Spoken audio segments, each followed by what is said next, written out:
Welcome back to the coffee show, everyone. We're in Jakarta, podcast 2 of our, Jakarta tour on this leg. I'm tour. joined by Aston Utan, one of the founders here at Common Grounds Coffee. Welcome to the show, Aston Utan. Thank you, Kirk. It's exciting to be here as a, wannabe podcaster. Yeah, I've heard I've listened to a few of your shows, so it's nice to become a guest this time around. And welcome to Jakarta, the maybe one of the most unpopular cities in the world, but becoming very popular for coffee. Right. Well, I would have to agree with you there. Not unpopular in a number sense, because there's what is it 30 to 40 million people here or something? I think it's about 28, 29 now. Okay, Yeah, that's something, and that's like in the center, like not the suburbs, right? So that's even more. Okay, yeah. Because that's the entire population of Australia. Yeah, so pretty much.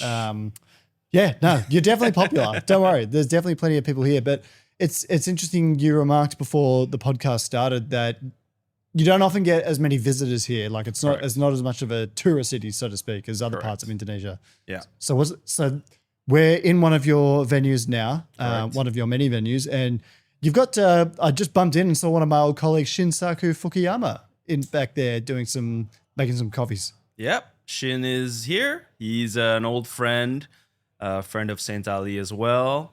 This time though, he's kind of transitioned from latte art, I'm assuming, right? Like most baristas tend to do, and now he's brewing coffee and he's developing his own brand over there in Osaka. Well, we had he brewed a coffee from Finca Iris, so one of the premier farms in Panama now, and I'm assuming that's what he made you. Tasting excellent, idea. But it's probably the best thing he's got on there at the moment. And it's tasting unbelievable. But yeah, the vibe around Jakarta this week is excellent. The energy, the energy is amazing. Us at Common Grounds, the team, we've been preparing for World of Coffee for I think 2 or 3 months now, and it's all really culminating to. I guess it pretty much started like 2 or 3 days ago. Like people started coming in, coffee professionals, SCA members, judges, things like that. So like you said before, it's I'm so excited for this week to happen because we rarely get a lot of tourists, right? Outside international tourists. So the energy is different, right? And people you see more faces that are open to new things, right? New cafes, new cities, new coffees, new faces. So it's definitely a nice change from the usual. Well, whenever I think of specialty coffee in Indonesia, Common Grounds is always the first venue or the first business that pops into my mind. It's like if you're going to Jakarta, Common Grounds is the one. So, appreciate it. So you're one of the 3 founders of Common Grounds? 4, actually. 4. Yeah, so, 4. So yourself, Joshua, Daryanto, and Philip. Philip. Yeah, Philip's more behind the scenes, though. Okay. Yeah. So, but between yourself, Joshua, and Daryanto, I'm going to interview all of you this week because you've all done interesting pivots in your life. But I won't spoil theirs. We'll focus on you today. So, what's your main occupation nowadays, I guess? Well, the fancy title is CEO, right? The unfancy title is a little bit of everything and everything else. But most of my focus now is more on the retail side of the business and also in terms of branding. I guess when we first started out, we've already had a unique way of managing our partnership. It's always been in a way like divide and conquer. So we all came to the table with different skill sets and different strengths and weaknesses, and we kind of positioned ourselves to each advantage, right? And sort of like trust each other with the other side of the business. So when we started out, I was always into the marketing side because that's where my sort of professional background is and experience. Daryanto always had family business and history in coffee, like green coffee, trading. So he's definitely more of the wholesale guy. Joshua, when he started, had a finance background. So he was the first to manage our finances, from accounting to finance to investments and things like that. And then Philip had a background with distribution, right? So again, his role is more behind the scenes, while the three of us sort of were out there in terms of like more in terms of growing the business itself. Is sometimes having that many partners obviously it can be a good thing because you can divvy up different roles to different people. Yeah. But can it sometimes be a tough thing to work with? Like you'll have an impasse and you'll all have different opinions on something, or there are plenty of times where we just argued, right, all day long with each other. Especially me being in marketing and Joshua being in finance or accounting. I mean, it's always like a push and pull sort of thing. And the great thing about us is that we started out as mates, right? Like good friends. Joshua's my cousin, by the way. Okay. So we're like directly related by blood. So there's no way of separating us anyways. But Daryanto was a college friend, and so was Philip. So we've known each other for years, and we get along. But I think the great thing is when we started a business, we try not to get personal things get in the way of business. So we could literally like have a 3-hour meeting, a board meeting when we're arguing with each other. But then after the board meeting, we'd still be friends. Yeah. Right. We'd still be mates. We'd still hang out. Like, well, it's part of being professional as well. And you're all probably in your 30s now. And oh no, we're in our 40s. Okay, right. Well, so we started in our 30s. even more experience behind you, and I Correct. guess sometimes it's. I mean, the thing is, it doesn't always work that way. I've heard so many horror stories, right, of partnerships breaking up, or even family breaking up over money and things like that. So I just count that as one of my blessings, to be honest with you. And sometimes it's not easy as well. Like I guess in a way I'm sort of a perfectionist and a control freak, and sometimes some things would get on my nerve if something wasn't happening on that side or this side, right? But then at the end of the day, it's like, oh, you just got to trust your partner because they want the same things that you do, and you still just got to believe in that, until you take it to the grave one day, right? And I think the strength of the Common Grounds brand is this partnership of four like-minded mates, right? And we're privileged and we're grateful to be able to be in this coffee business and in the industry, and we just want to be able to be successful and move forward together. On that, how did so you all went to university together. Yeah. How did coffee come into the equation? Funny story, man. So when we first started, so Daryanto and Phil were college mates. Yoshi is a cousin, but we've known, obviously I've known all of them for a long time. However, when we've graduated from uni is when we first started to sort of hang out more often and talk about things that, we wanted to do together. Right. And when that started out, actually it was kind of weird because, what had happened was my late mother was actually the person who pushed the idea to us, and that was I think in 2006. 2006. Yeah, 2006, okay. 2007. And back then, specialty was almost nothing in Indonesia. Like there's nothing, right? And I think it was only in the early 2000s where Starbucks actually entered the market, right? So Starbucks was in maybe 5-6 years, but hadn't exploded at that time. So back then, my mom went to school in London, and she loved going back once in a while. And she came across a brand that was a local, like English brand that was very unique at that time. That was sort of like an alternative to Starbucks or a coffee chain, right? I think back then they had like Nero and they had Costa as well. This was another player, a little bit more niche, but in the same sort of lines. And she was like, oh, this is a very unique brand. I think you guys should think about doing something with this brand. And I got the boys together, and we always, because we got on really well, we're like, oh, what could we do together? We were all working at that time as well in our different sort of roles in different companies, but we always had an itch to do something on the side, right? And back then it was like literally on the side. It wasn't like we were going to quit our full-time jobs at that time. It was more just like, oh, if we can do something fun and and something at the same time has a lot of promise with the four of us. Why not try to build something while we're still young, and we're not attached to sort of try, right? And we actually approached them. We flew all the way to London, and was it Monmouth Coffee? Is this where you? No, but it was so. I don't think the company even exists now. Okay. So funny story, not funny, but basically when we flew over, it was like in 2007, right? Or 2006, right? And then 2008 came along. And if you remember, 2008 was a recession in Europe, right? So during that time, they went into administration. Wow. Yeah. Oh, that's sad. They went into administration and they had to sell the business. I think they sold to maybe a Middle Eastern company, took over.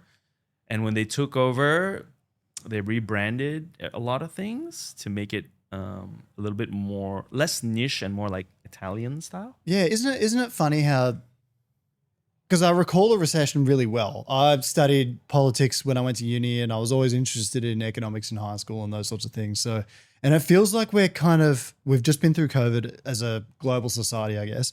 And it feels like there's kind of another big economic, I guess, issue on the way with, everyone's dealing with inflation in every country and the global outlook on conflict and all that sort of stuff. And it feels like there's another one on the way. Or we're already in the middle of it, technically. I mean, I agree. I think this year, I would say, at least in our case in Indonesia, things have been a bit slower than usual. We're usually a country that sort of enjoys 5 to 6% GDP growth per year because we have a high consumption rate, we have a growing middle class, blah blah blah blah blah, right? So usually it's been pretty good for the past few years, barring COVID. But yeah, I feel like this year there's a little bit of a pinch, and I don't think that's necessarily because of political, economic things. It could be geographical as well. But it's sort of like a whole bunch of things sort of fall into place in a bad way. Yes. Right. And then obviously, again, global tensions, tariffs, trades, things like that always has an effect, right, to the economy in general. Yeah. The one thing I find interesting about the Indonesian economy is that one of the biggest parts of your economy is mining and then refining nickel, which is used in making electric cars and things like that. So Indonesia, I think, equates for more than 50% of the world's nickel, if I'm not mistaken. Number one producer. You are, by a long country mile. So I just find it interesting. There's a few similarities that Indonesia has with Australia, like big mining economy and stuff like that. Oil and gas. Yeah, it's enormous. But of course, agriculture is one of them as well. So let's put this into a coffee context. I think Indonesia is the 4th largest coffee producer on the planet. Yeah. And usually we're 3rd, but we've been eclipsed by Vietnam in the past few years. Yeah. One I was interested to see that the Cup of Excellence has arrived in Indonesia now. Do you think that's been a step forward for Indonesian coffee growers? Yeah, absolutely. So Daryanto was the first, when he became president of the association 5 years ago, one of his goals was to bring Cup of Excellence into Indonesia.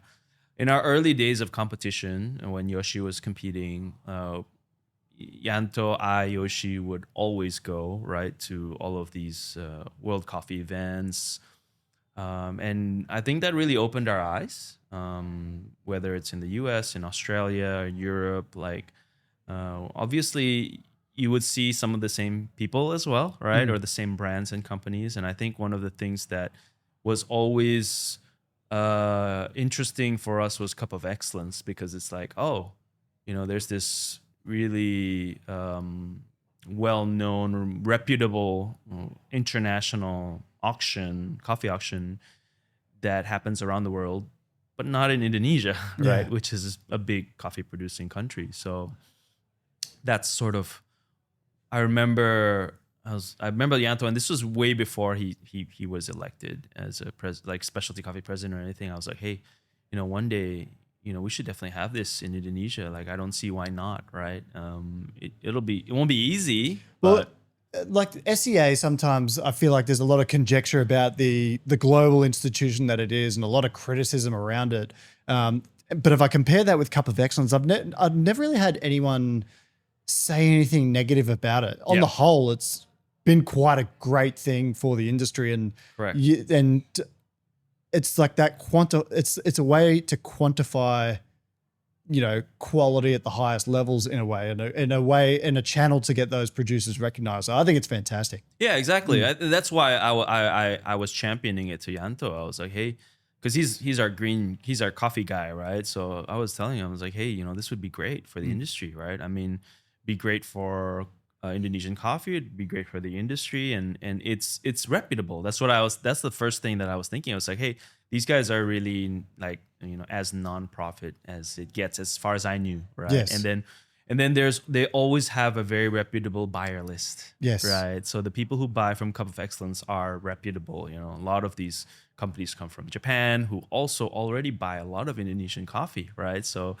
having Cup of Excellence, you usually see the same suspects at the top of the auction list. Yeah, right. Which is good though, right? Because it opens up better quality green to these large companies that typically buy good quality, great quality coffee. And to give people that might just be tuning in an explainer on what the Cup of Excellence is. So basically producers in a country, it's in many different countries now, can submit their coffees. It'll be judged by a panel of, there's multiple judges, so it's cross-referenced and all those things, and they'll check its quality, they'll cup it, and then it's ranked in terms of quality from 1 to what I think it goes down to about 20. Yeah, I think more than 20. Yeah, probably, but it's ranked. Yeah, and so obviously the highest scoring lot will auction for the highest amount. Theoretically, yes. Yeah. Theoretically, usually, yes. Yeah. And there's different categories as well. So there's washed and natural. Yes. So it's kind of a competition in a specific country of who's producing the best coffee. Absolutely. I mean, and it's also an investment for the farmers, right? So I think the first few years it was a little bit tricky to sort of, I mean, I guess in a way, don't quote me on this, but I guess you are. But basically, it was very difficult to communicate sort of the T&Cs and the rules for the farmers in the early days, right? Because it was it's a different standard to any auctions that we have locally, right? So at the same time, the farmers that wanted to join the Cup of Excellence had to know its value and had to invest in it, right? So the investment to put in your coffee into the competition was also not free, not cheap, right? And they had to make sure that they were producing the best possible green that they could produce. So that in a way already raised standards at origin level, right? Not even hitting the auction yet. Like it was already like, oh, you've got to do this, this, and this, and this, and this, right? And all of these rules and regulations are, governed by the same body, right? Around the world, globally, right? So like you said, exactly, like it puts the country's coffee on a map on a certain scoring grade point, right? Compared to not only other coffee in the same country, but also globally, right? Like a 90 points score in COE, Indonesia, with a 90 points, let's say in Guatemala somewhere, it should have similar sort of quality attributes. Do you think Indonesia can ever be on that sort of same? To me, like if you're going to ask like the top 3 ranking, what's the consensus top 3 ranking of countries that produce the best coffee? It would look something like Panama, Colombia, Ethiopia. Yeah, I think those would be. You could argue. I think Absolutely. Brazil would be up there as well. Absolutely. Do you think Indonesia can ever be in that echelon? I think it is definitely possible one day. When that day comes, I have no freaking clue. Because I just bumped into in your cafe Gabriel Agrelli, so who's the I forget what his position is, but I think he runs Daterra Coffee in Brazil. And I think Daterra Coffee in Brazil have done more than any other coffee producer on the planet in terms of experimenting with fermentation. Yep. They do it in such a wide variety of ways. And if you look at a country now that probably embraces fermentation more than anyone, I would say Colombia in the specialty circles, because they're just so willing to go in places where others would not. Yep. And I mean, I wonder if if the incentive was there for Indonesian coffee farmers to sort of produce coffee in that way. And I'm talking about absolutely fermentation, all those sort of things. It's happening already. It's happening for the past few years.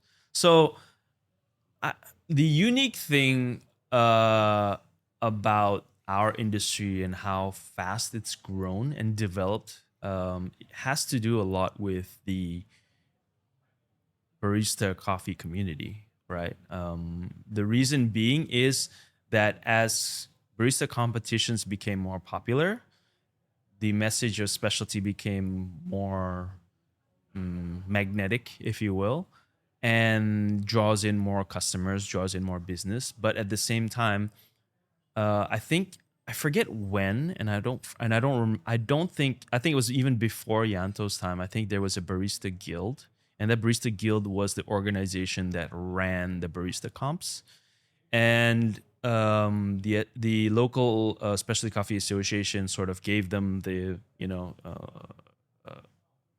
power to run their own comps.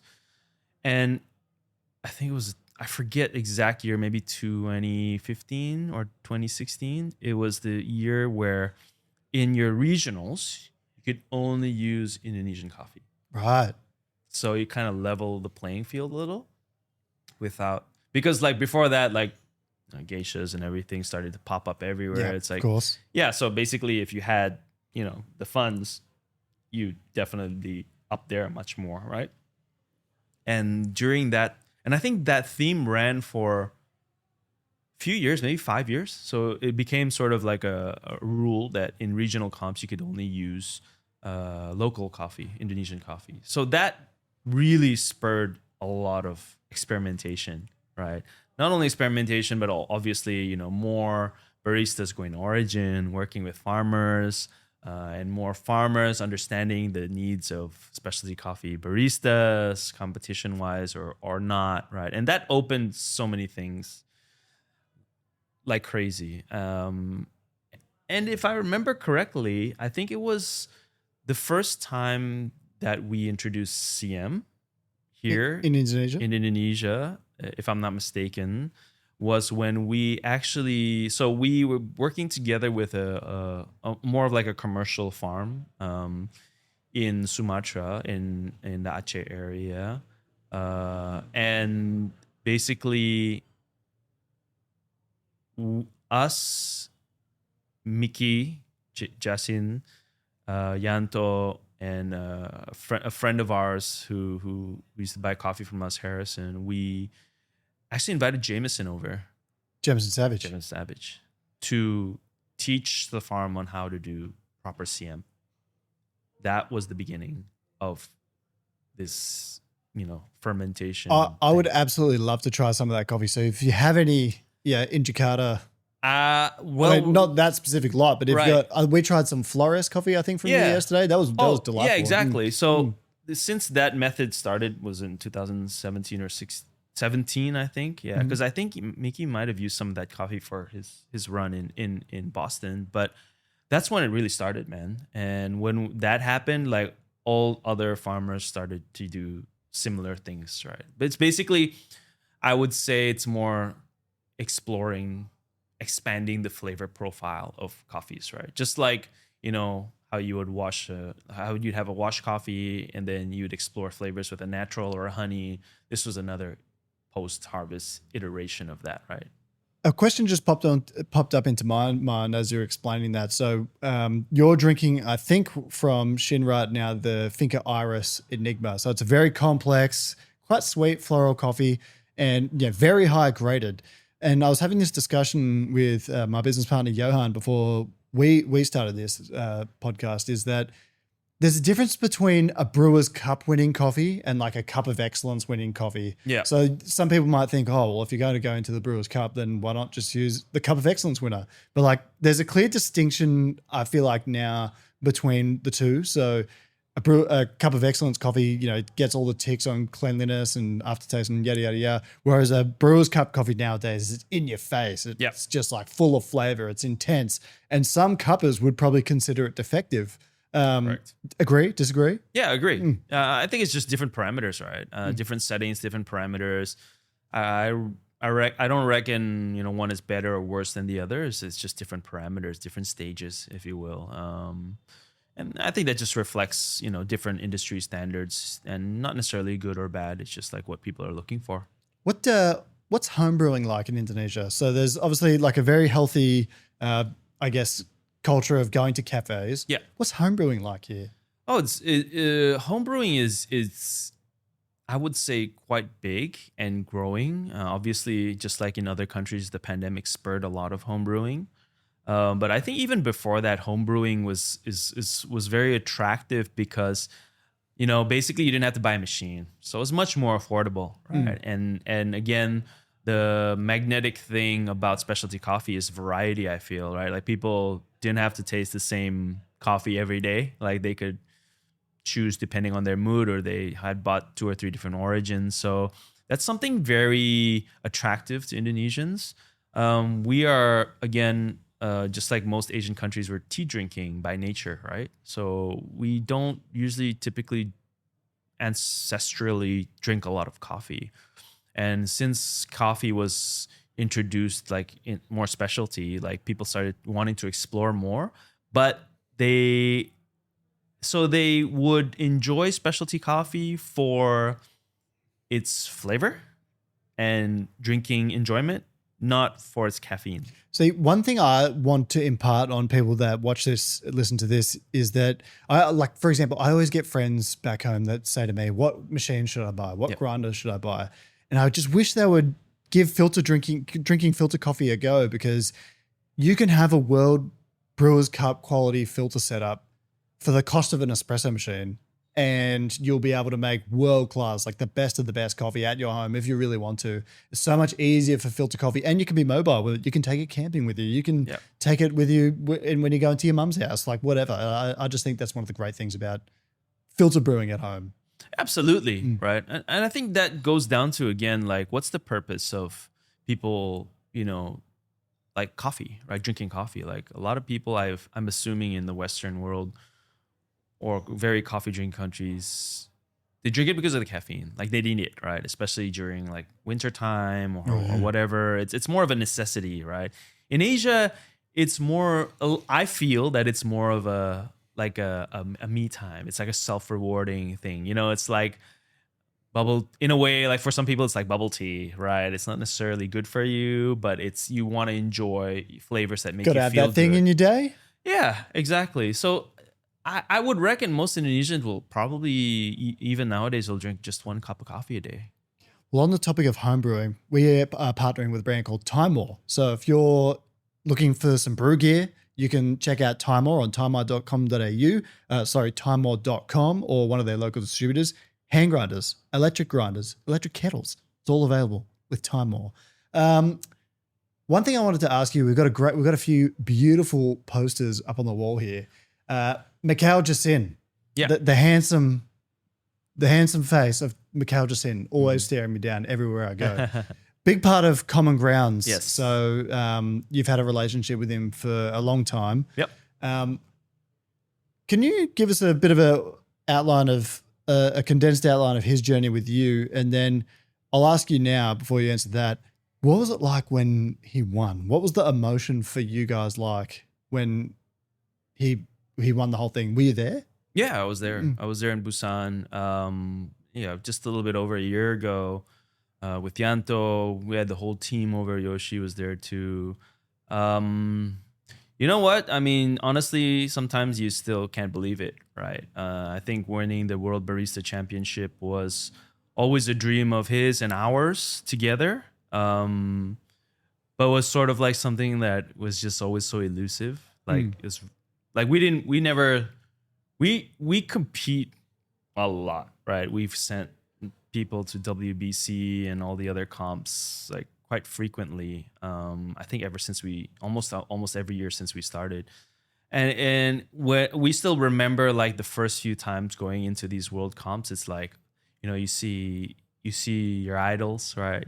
I still remember watching Perger to this day, the first time that he's competed, and it's still fresh in my mind, right? So there's all these things that you're just in awe of, right? And you thought that it's it's hard to grasp at. It's hard to touch because you were so far behind. I think first time Yoshi competed, he was like 20 something, 28th in the world, right? So I was like, dang, like we're so far behind, right? And I don't know how long it'll take for us to get to the top, or if we'll ever get to the top. So honestly speaking, it's just still a little bit unbelievable. I think so. Yanto, if you ever see, even now, like his phone, like his screen thing is not his wife or kids. He's got 3 kids, 1 wife, never there. Right? It's the World Barista Championship trophy, right?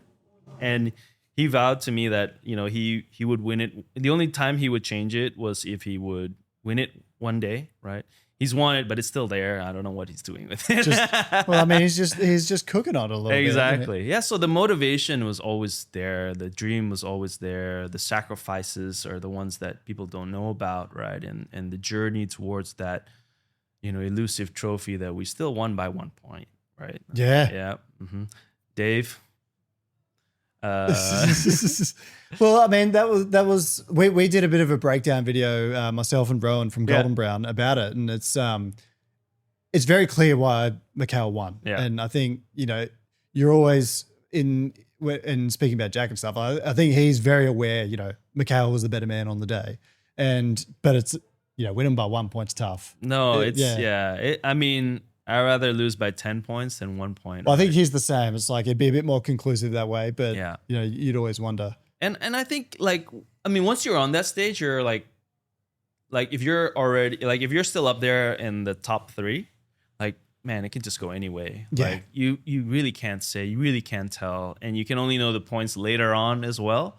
So it's literally a crapshoot, and that's what we've always experienced, like ever since we've placed like better. Like it's just like, oh, it's just luck, man. I think the judges should release the score sheets that they use. I think there's not enough transparency in judging in barista competitions for me. And how much more fun would it be if, like, and this is the perfect example of it. You got a World Barista Championship I think it's a total of 800 and something points, and there was literally 1 point in between them. Yeah. Wouldn't you want to know? Like, although, like, there's heartbreak involved in it, I know. Jack's a good friend of mine, but the showbiz of it would just be so good if we got to see why. And so we could all scrutinize it. I mean, you can't reverse it, but so we could all criticize it. We could all be, she made the right call. I think, yes, it would be fun, but I probably wouldn't do it. And as you know, I think, you know, if you spoke to, you know, previous guests who's been a judge for a long time as well, there is always some sort of bias, right? And especially like when we're talking about like all of these competitions, barring say cup tasters, there's always like some sort of, you know, performance score, right? And that's like how like that's hard. Like it's hard to whatchamacallit, to get everybody on par with that score, to right? Calibrate, It's to calibrate. Sorry, I was looking for that word. I mean, I guess with flavor and sensory things, like you can to some degree calibrate. But this is the thing. I'm so for promoting the showbiz side of all of this because it will bring more people to the sport. No, absolutely. And just that we've got to make it more entertaining because it's like if you can't enjoy. It's not like we could be there tasting a World Cup Tasters competition, but like the commentary behind it and the showbiz and the drama as well. Yeah, we should promote it. Yeah, I understand what you're talking about. I think maybe they're probably just protecting their judges, right? Yeah, but it's I think it's universally acknowledged and accepted, and it's acceptable that there's only one real way you can judge this competition, and it will always be subjective. Yeah. So, but we need to embrace that. And live with it. And that's something I feel like coffee could do better. Yeah, I think you're right. I think there definitely I think it would be cool to have a more entertaining aspect to it since it's so sensory, right? Like you can't taste it. And it's so, everyone, like you see a competitor and you're like, their onstage persona is so different to their real life persona. Yep. And I get it. You've got to go perform and win. I would do the same. Yeah. But, you know, I feel like we can inject a bit more flavor into the whole thing in a variety of different ways. Yeah. One question I wanted to ask you, and it's really hit me once I've been in Indonesia, is that a lot of coffee shops are promoting community. Mm-hmm. So community is such a big focus. And I think it manifests in the form of, and I see this in other places like run clubs, sports activities around coffee, and some even raves are popping up. The early morning caffeine raves are popping up all across the world. And I think you guys do it particularly well as well, because you've got one of your venues over here that actually has a tennis court. Yep. Why do you promote community so much? I mean, I think cafes are in a way like community centers, right? Like in Indonesia, we don't actually have community centers. Like there's no YMCA, there's no government like community sponsored community centers. While maybe in the Western world, you have those facilities, right? Like for certain things that you guys want to do for the community to sort of just get together. Like, I mean, we barely have any libraries, right? And, all of these sort of public spaces are sort of community centers, if you will, right? And Indonesia we don't have that much of that. So a lot of these community spaces before were, I think maybe 10 years ago, the peak of it was shopping malls. We have massive shopping malls, like gigantic ones, like let's say, for example, like Chadstone is like, oh, that's a regular mall for us, right? Their malls, like they're huge here, and that's where everybody comes and mingles and does, I don't know, watch a movie, eat, whatever. Like that's a community center. And since malls became a little bit overpopulated in Jakarta, now we have cafes, coffee shops, and restaurants. So basically, a lot of these cafes are popping up everywhere and becoming like closer to neighborhoods, and then that's where people sort of gather to have. And there's value for you as a business promoting that as well. Yeah, of course, right? I mean, obviously they come into the cafe, they're going to order something, right? It's coffee, it's food, it's snacks, it's iced tea, it's matcha, whatever it is. I mean, we also aim. I mean, every time I build a cafe, my thought is always as well. The number one thing is like, oh, can I make the best coffee here? Or can I beat out all my cafe competitors here? No, it's like, how can I provide benefit to the community nearby? Like my aim is always like, oh, let's say like a 3 to 4 kilometer radius. That's my community. That's my market, right? We have multiple stores here now. So, we can't sort of expect somebody from, let's say, the south side of town come all the way to the north just to have our coffee, right? We want to be closer to the community, and therefore we need to provide that space. So it's kind of leading on that whole Starbucks third space sort of thing, and I think that's still very relevant, right? In any cafe these days, like there's even how big or how small your cafe or coffee business is, there's always going to be a sense of community because it's just where people gather and people meet new people, or they meet older like friends or family or business acquaintances or partners, and that makes a community. One thing I definitely want to ask you is, I've got 2 questions on the same subject really. What do you think has been the best addition of technology in the coffee industry, and what do you think will be the best addition in the next 10 years? That's a good one, man. I wish I could answer that with a lot of confidence, like even both sides of the questions, but I can't. Like, it's hard to, like, there's a lot of talk on like robotics, right? Like robot baristas or arms, right? We have a few somewhere in Jakarta as well. When it's not malfunctioning, it actually does its job. But again, the human aspect of that is gone, right? And I feel like when you go to a cafe, you do still want to see a human face. You want to have a warm welcome. You want to have an interaction. And it's not always easy to maintain the same standards everywhere. But you do have some cities where it's becoming like self-serve, right? You push a button, filter coffee comes out or matcha comes out or whatever it is. So there's minimal human interaction. But I think it depends on the country and its culture and its sort of like business rush. But I would find it a bit against what I believe in coffee culture to be served by a robot or a robot hand or whatever it is. So it's hard for me to get on board with that. I would still prefer to deal with all the pains of training people to get them up to a certain hospitality standard for us. But there must be things that, like, I would say I guess the puck press Yeah. has been revolutionary for coffee making in cafes across the world. Yeah. We use something at our cafe called Uber Milk. So Right. automatically frost the milk, and where we're from, just milk lattes are, it's where you make your money. Yeah. Would you agree? Like things like that, those little inputs that probably changed the game for you? Yeah, absolutely. Obviously, owning multiple venues means that my number one job is not necessarily to make the tastiest coffee ever, but to have the most consistent coffee. Because a lot of having more venues means you are more convenient, right? You can be in more places at once, and having products or technology that can help with consistency, it's always good. It's always good. But I personally wouldn't call those things revolutionary. I'd call those things like, it helps improve efficiency, improves business, but it doesn't change the way we do business. Like I see technological change or innovation as like disruptors. It's like what's disrupting the industry in a positive way. And I think coffee's a little bit stuck in that sense, if you ask me. Maybe like food delivery in the past few years, like that's been changed, right? With Uber Eats and all of that. Yeah. That's like total changing the game disruptor. But coffee, even a lot of the venture-backed coffee businesses don't really introduce that much disruptive technology, if you ask me. Maybe like getting things done faster or ordering, things like that, but it's not. I don't see anything that's actually really changed the game. Well, I wonder if there's capacity for anything to really have that disrupting effect. We'll have to wait and see. Someone smart will come up with it. Maybe. Who are some of your coffee idols? Idols? Oh, I've got a lot.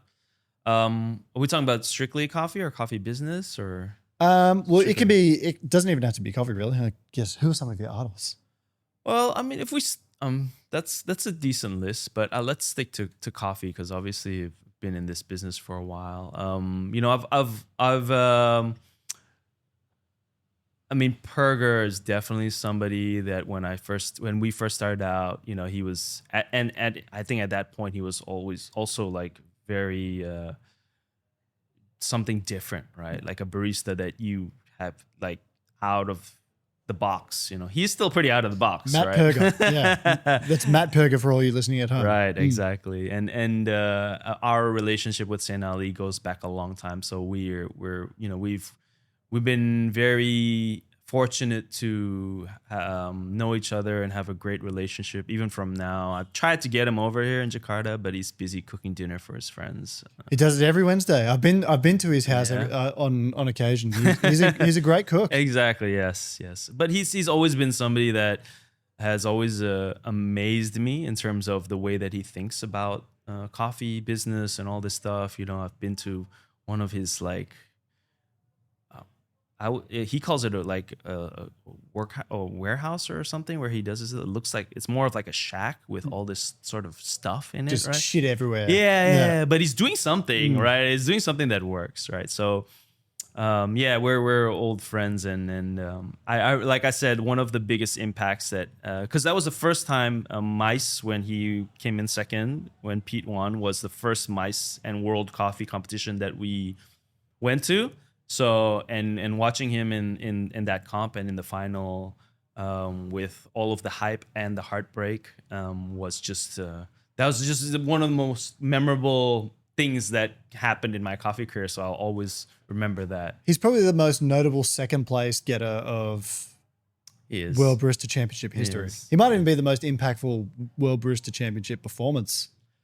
I mean, he did sell a lot of grinders after that. Well, yeah, but what else changed the game like that? Absolutely. After a comp, I can't think of one that did it quite like that.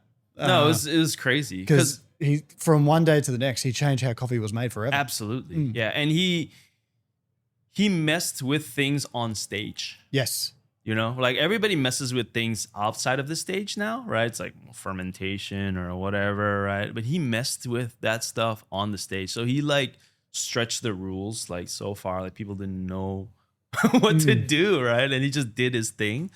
Although he did win World's Brewers, right? So he did come in first place for that one a few years ago. Yeah, I think that was the year before. If I was to put my number two of that category in, it would be Miki Suzuki when she came second in Korea, I think it was.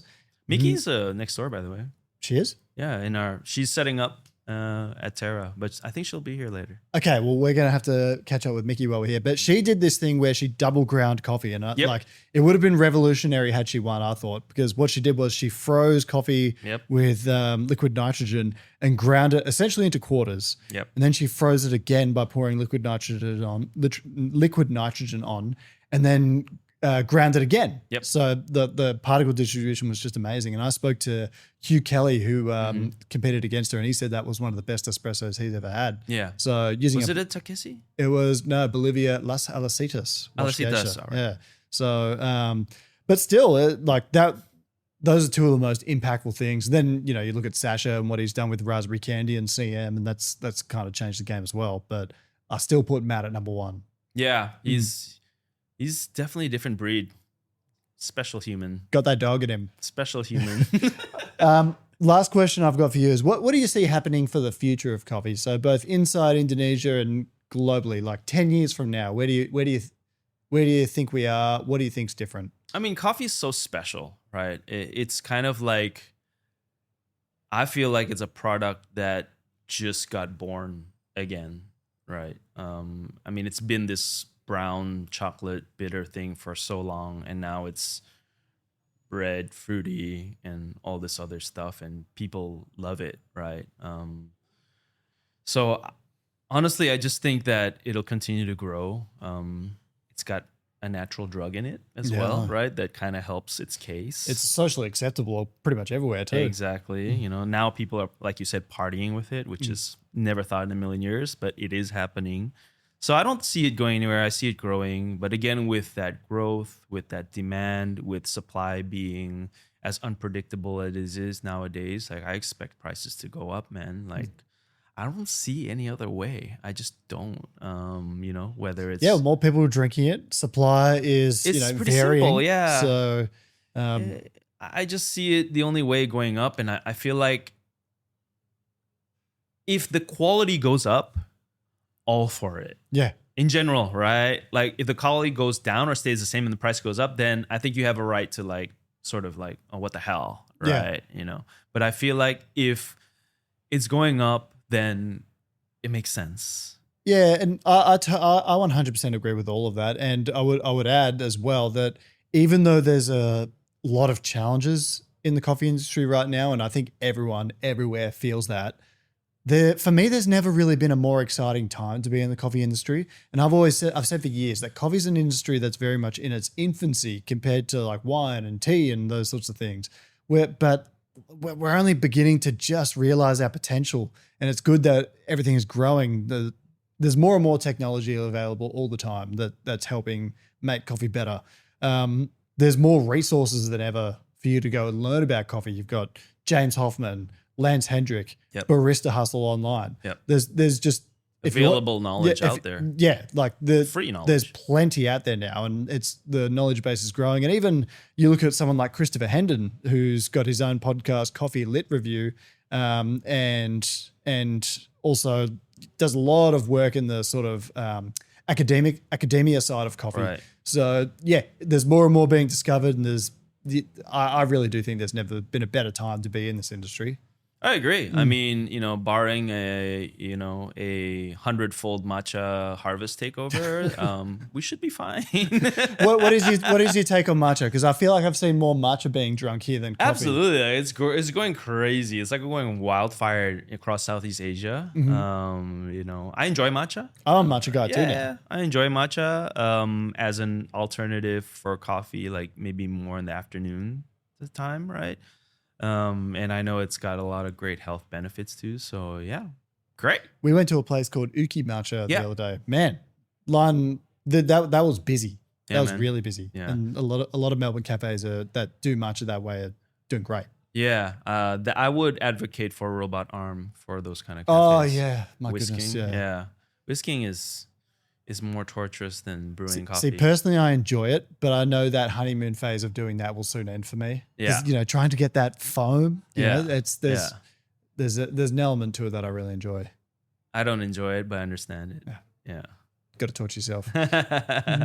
Got that whisk arm. Yeah. I'm good at it. I'm going to try and maybe use my left hand, right? Less dominant hand. So it has something more to do or better to do. Yeah. No, utilize that left shoulder. Yeah. Get it going more. But look, you've been so generous with your time. Absolutely. Closing off a whole room of your cafe so that we can stop you selling coffee and doing podcasts and stuff like that. Shin's working today, so yeah, Shin's working. We'll go get another coffee. But thanks again for all of your help and your encouragement getting over here. We've been in contact for a few years now. I had another attempt before COVID to come and do some pop-ups with you guys, but never. With Sub-Zero, right? Yeah. Forgot about that. Just before COVID, killer. But thanks again to everyone listening and to our partners with Time More. So again, if you need some grinders, hand grinders, electric grinders, kettles, timemore.com. It's been a pleasure, Aston. Thanks so much for having us, and I'll see you at the show. Thank you. Thank you. Hooroo, everyone.